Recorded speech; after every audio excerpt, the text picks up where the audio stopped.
Hello అండి, నమస్తే. పోయిన పౌర్ణమి అయితే మాకు కదిరి పౌర్ణమి అండి. మేమైతే చాలా బాగా జరుపుకుంటాం ప్రతి సంవత్సరం కూడా. కదిరి తిరునాళ్ళలో ఒకరోజు పౌర్ణమి రోజు కదిరి పౌర్ణమి జరుపుకుంటాము. మేమైతే చాలా బాగా జరుపుకుంటామండి, మా ఫ్యామిలీ అంతా కూడాను. మా అత్త, మా ఫ్యామిలీ మెంబర్స్, మా నాన్నమ్మ, మా చెల్లెళ్ళు, మా మరుదులు అంతా కూడా వస్తారు. మా చిన్న చెల్లెలు అయితే ఈ సంవత్సరం మిస్ అయిపోయింది. కరెంటు పోయింది పొద్దున. అమ్మవారు వచ్చి నేలకోట అమ్మవారు, ఆ అమ్మకి పూజ అయిన తర్వాత ఇంట్లో స్టార్ట్ అవుతుంది.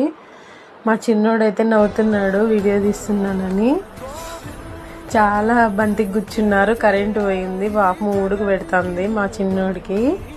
అలాగే బంతికి అయితే మా నాన్న మా ఆయన ఇద్దరు తిరుగుతున్నారు. ఎంతమంది కదిరి పూర్ణిమ ఉంది ఉంటే comment. Thank you for watching అండి. Bye bye, have a nice day.